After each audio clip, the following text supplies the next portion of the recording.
Hey guys, welcome to the next installment of my 8-week series, Weddings 101 according to School of Van Horne.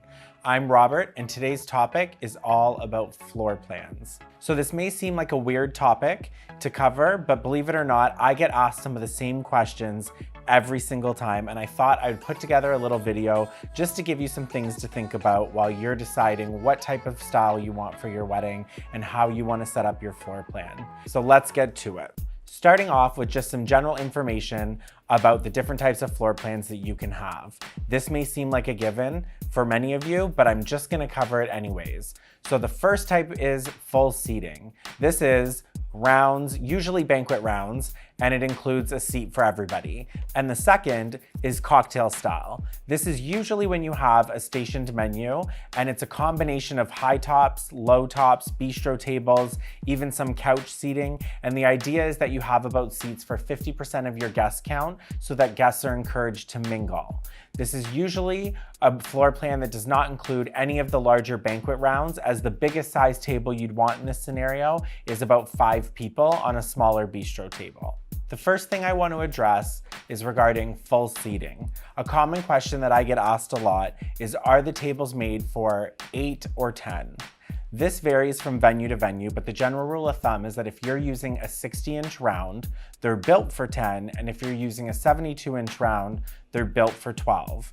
Now you'll notice I said they're built for and not they are for.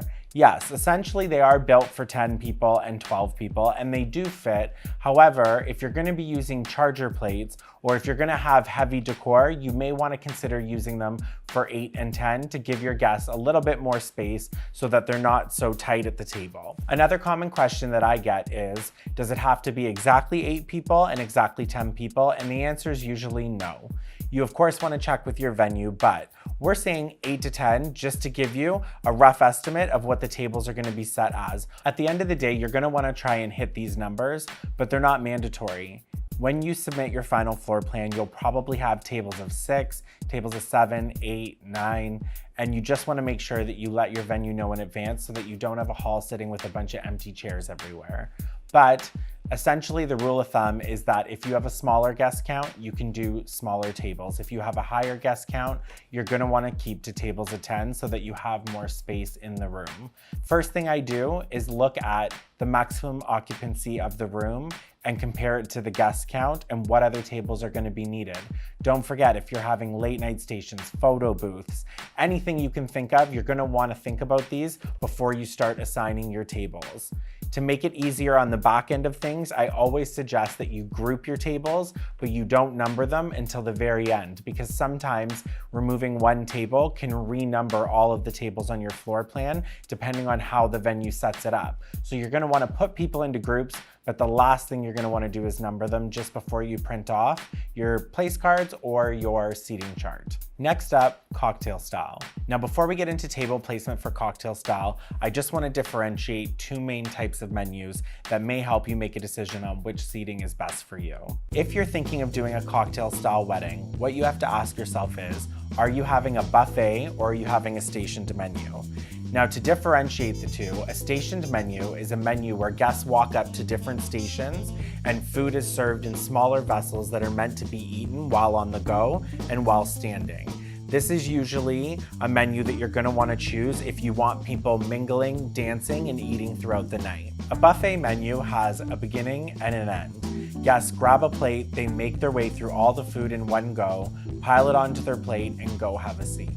Now, something that's very important to differentiate between these 2 service styles is that you need to be careful if you're having full seating for everyone at big banquet rounds, but you're having a stationed menu, that it's going to work well within the space. Because the last thing you're going to want people to do is to go up to the stations looking for plates so that they can load it up and take a seat. You're going to want guests to make their way up to the stations at different times. And a good way to ensure that this happens is by having smaller tables and combination seating. So you can have those high top cruiser tables that seat 2. You can have the regular small bistro tables that are at a regular table height, but usually will only hold a max of 4 or 5 people. And then you can have some couches and coffee tables, as that'll help ensure that people are mingling, dancing, making their way to the bar, and overall just having a more relaxed dinner. With buffets, it's okay to have full seating with a buffet because every single person's gonna have a seat. And with a buffet, you're gonna have a plate, which requires you to have a fork and knife. So you're gonna wanna make sure that if you're doing a buffet, you have ample space to put the buffet in the best spot. You don't necessarily want it in the main room if you're getting close to the room's capacity. If the venue has another alternative, you'll wanna check with them. A major mistake that a lot of people make is wanting to go for a cocktail-style wedding, but also wanting to have seats for majority of the guests. This rarely works and can oftentimes lead to confusion the day of. The perfect example I will give as a general rule of thumb is seating for 50% of your guests. But if you're thinking of putting out a couple of large banquet tables for some of the older guests, just remember that the other older guests are going to wonder where their seat is. So you really need to look at your guest count as a whole and ask yourself, is this going to work and is my family going to understand the dynamic when they come to my wedding? I also suggest you advertise this in your invitations. Let people know before they come. That way you don't have those close aunts and uncles coming up being like, "Oh, I just don't know, there's not enough seats." And that happens more than you would think. So you wanna make sure you're letting everybody know you're coming to my wedding. The purpose of my wedding is to get people partying and mingling. There will be seats, but common courtesy, if you're on the younger side and you see an older person looking for a seat, get up and give them your damn seat. It's not that serious. If you choose to have 75% seating, for example, that 25% now feels left out. They don't feel like it's the style of your event. They feel like everyone else got a seat but them. That's gonna lead to guests approaching the event manager the night of and asking them to bring out more chairs. Once one guest sees a chair being brought out, it's only a matter of time before multiple guests are asking for chairs to be brought out. This is something you can't avoid. So you need to think to yourself, am I comfortable with 50% seating, knowing that guests are gonna be mingling and dancing and at some point will have a seat, but maybe not from the beginning to the end of the night? If you're not comfortable with that, you may wanna consider moving to a buffet menu or moving to full seating for all your guests. But don't beat yourself up when it's not that different from every other wedding. Because if going with a cocktail style seating was an effort for you to have something unique, it doesn't always necessarily work if you don't understand the full scope of what it's gonna be like actually the day of for your guests. All right, next up, we're gonna discuss head tables. I get asked all the time, have you ever done this? Have you ever done that? The answer is, I've done it all. There's no right or wrong way to set up your head table. What you have to do is ask yourself what's right for you and what's most important for seating the night of your wedding. So I want to give you a couple options to think about and a couple things that are a little bit different than what you may think. Also clarify some of the standard ones that people do all the time. Starting off with a sweetheart table. A sweetheart table is the two of you sitting at a table alone without any of your bridal party. In some cases, this is really romantic. In other cases, how long have y'all been together? What are you gonna talk about for 2 hours? So, you need to have a conversation amongst the two of you and ask yourself, when you're on your special day and you're all in love, do you want to have that person to turn to make a comment that's not each other? Because a lot of people think sweetheart tables look beautiful, but it can sometimes end up in the bride and groom not being seated for most of the wedding as you're making your way around visiting with everybody. There's nothing wrong with that, and I don't think you should expect that just because you're getting married, you should have this amazing conversation all throughout dinner on your wedding day. No, chances are you're going to be more worried about the flow of the night. However, if you are going to go with a sweetheart table and you guys are comfortable with it just being the two of you, there's lots you can do with decor to make it look pretty, but I would suggest going with a little bit of a larger table than what you think you need because it'll give you extra space for decor so that you don't block the sight line of guests seeing you throughout the night. Next up are traditional head tables. This is exactly what you think it is. It's a long buffet table where you and the bridal party all sit facing out. Some people even choose to do this with their families and they call them family tables instead. But it's traditional for everyone to be facing in one direction, facing the audience for the night of the wedding. These tables are great in that you can do nice decor on the front of it, you can have a big backdrop behind you, and for most, this is the go-to. However, it's not the only option, as you can also do what is our next type of head table, the King's table. King's table is my favorite because I think it's the most social, and I think it's a great way for your your bridal party to not feel isolated during dinner. A king's table is when the bride and groom sit at the head of the table and the bridal party faces each other. So essentially the table's gonna go this way as opposed to everyone facing outward. I like that because you essentially have more people that you can talk to all throughout the evening, and you can do some really pretty decor down the center of the table. Just make sure that if you're planning on doing this, that your venue either has gallery tables or that you rent them in, because you're gonna need extra space and they're not your standard buffet tables. You need room for 2 plates and room for centerpiece and glassware in the center. The last thing that I want to cover that I'm asked about a lot is your bridal party and whether or not they should be sitting with you.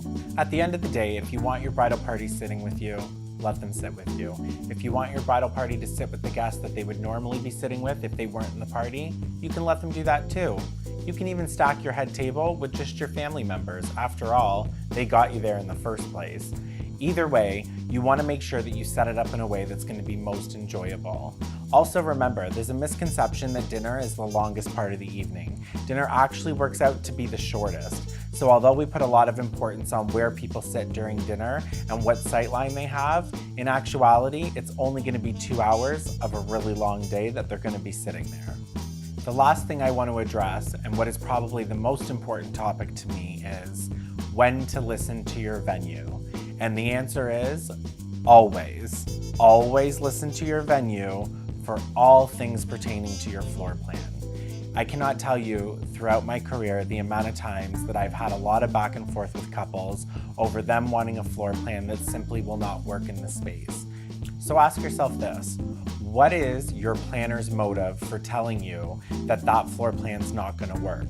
At the end of the day, your floor plan really doesn't make a difference to anybody that's working with you. We're just trying to tell you our expert advice based on what we've seen at other venues. Now, I'm not saying from time to time a client doesn't suggest something and then I try it out and it ends up working really well. But if the person you're working with told you that they've already attempted to do what you're trying to do and that it wouldn't work, or if they're giving you suggestions on how it may impact your guests negatively, remember that they're just giving you their expertise advice, because their most important thing is to make sure that your wedding goes off without a single problem and that everyone leaves your wedding saying that it was an amazing event.